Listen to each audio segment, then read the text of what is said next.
नमस्ते।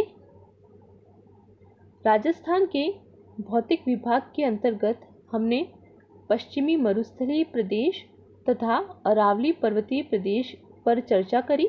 आज हम चर्चा करेंगे पूर्वी मैदानी प्रदेश तथा दक्षिणी पूर्वी पठारी प्रदेश के बारे में। सबसे पहले हम देखते हैं पूर्वी मैदानी प्रदेश के बारे में।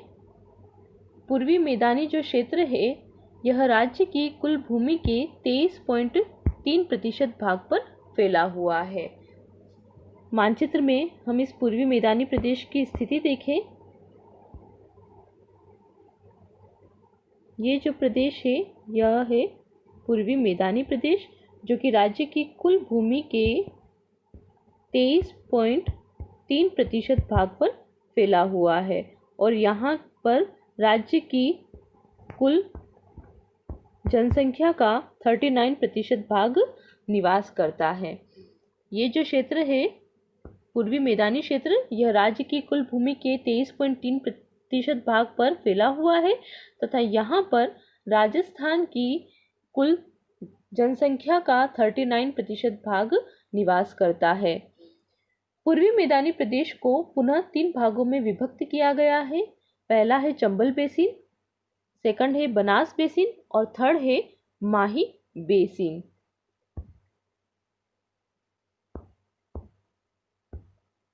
सबसे पहले हम देखते हैं चंबल बेसिन के बारे में।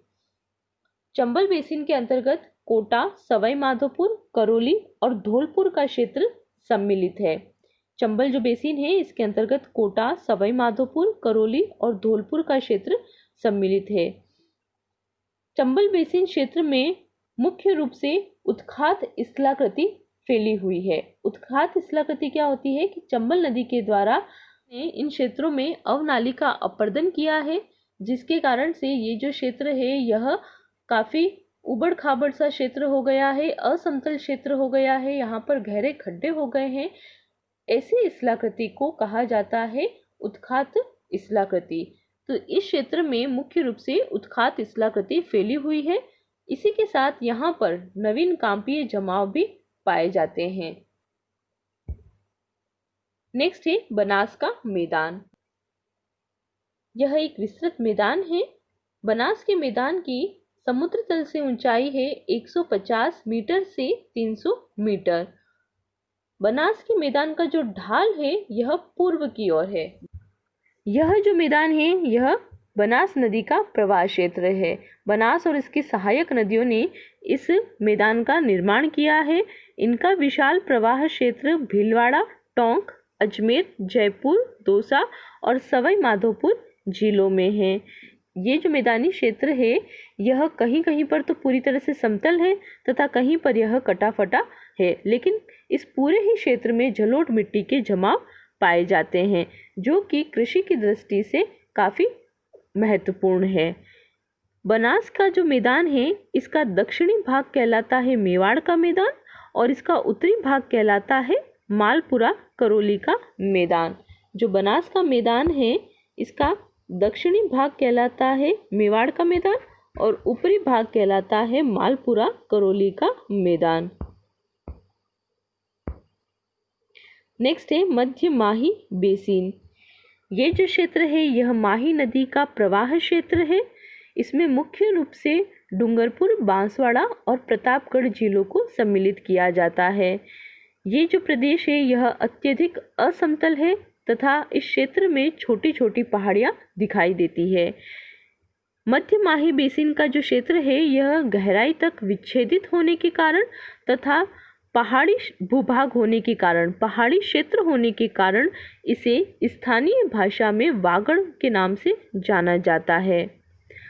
प्रतापगढ़ और बांसवाड़ा के मध्य 56 गांव के समूह होने के कारण इस मैदान को छप्पन के मैदान के नाम से भी जाना जाता है।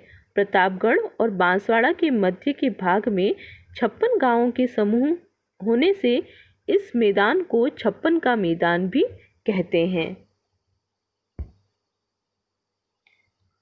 पूर्वी मैदानी प्रदेश के बाद राजस्थान का अगला भौतिक विभाग है दक्षिणी पूर्वी पठारी प्रदेश।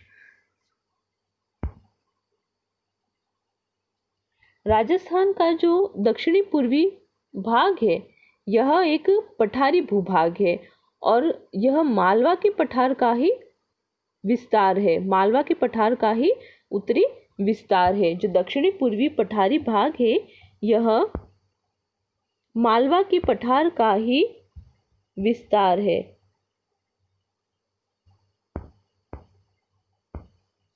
ये जो क्षेत्र है यह है दक्षिणी पूर्वी पठारी क्षेत्र, जो कि मालवा के पठार का ही विस्तार है।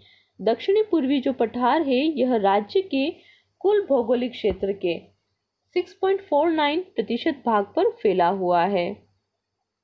दक्षिणी पूर्वी पठारी भूभाग जो है यह राज्य के कुल भौगोलिक क्षेत्र के 6.49% भाग पर फैला हुआ है और यहाँ पर राज्य की कुल जनसंख्या का 11% भाग निवास करता है। इस क्षेत्र में राज्य की कुल जनसंख्या का लगभग 11% भाग निवास करता है।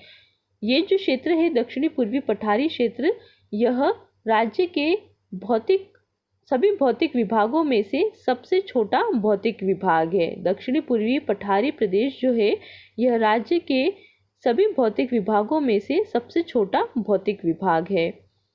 दक्षिणी पूर्वी पठारी प्रदेश को हाड़ौती के पठार के नाम से भी जाना जाता है। इस पठारी भाग का विस्तार मुख्य रूप से झालावाड़, कोटा, बारा और बूंदी जिलों में है। ये जो पठारी क्षेत्र है इसका मुख्य रूप से विस्तार झालावाड़, कोटा, बारा और बूंदी जिलों में है। इस पठारी क्षेत्र की औसत ऊंचाई 500 मीटर है। दक्षिणी पूर्वी पठारी जो प्रदेश है इसे पुनः दो भागों में विभक्त किया जाता है। दक्षिणी पूर्वी पठारी प्रदेश जो है इसे पुनः दो भागों में विभक्त किया जाता है। पहला है इसमें विंध्यन कगार भूमि।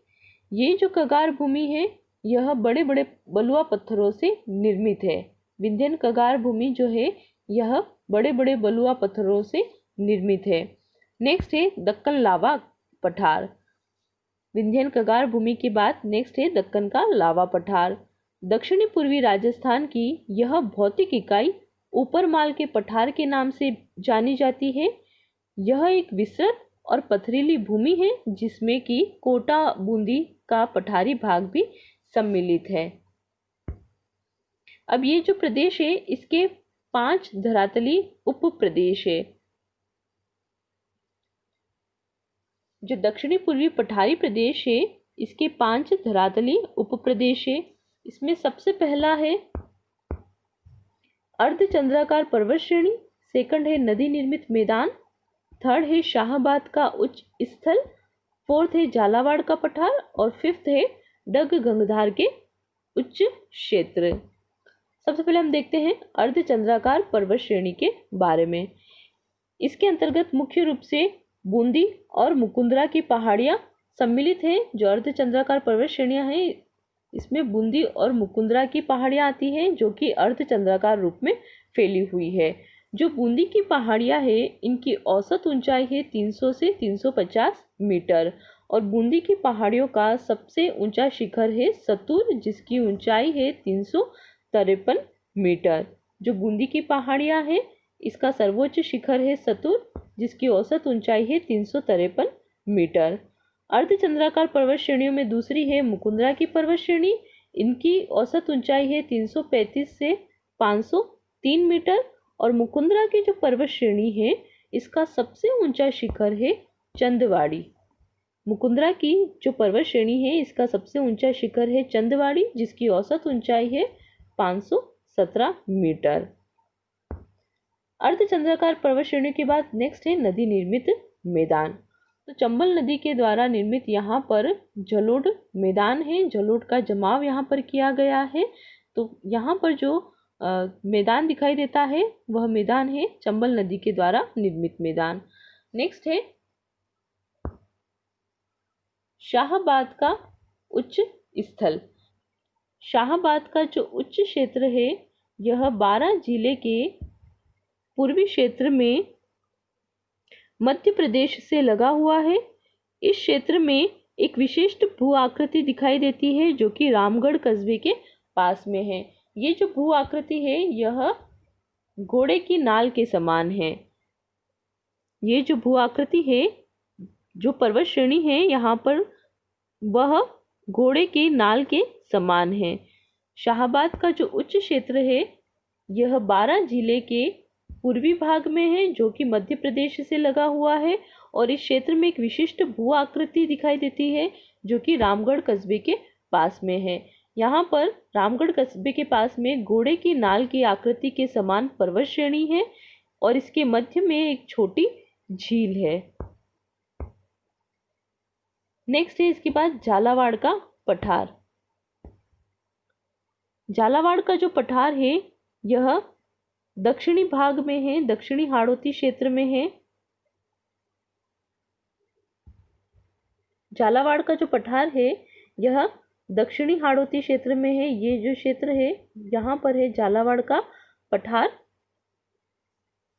यह मालवा के पठार का ही उत्तरी भाग है। यह मालवा के पठार का ही उत्तरी भाग है। झालावाड़ के पठार के बाद अगला है डग गंगधार का उच्च क्षेत्र। झालावाड़ जो पठार है इसके पश्चिम की तरफ है डग गंगधार की उच्च भूमि। झालावाड़ का जो पठार है इसके दक्षिणी पश्चिम की तरफ यहाँ पर है डग गंगधार की उच्च भूमि।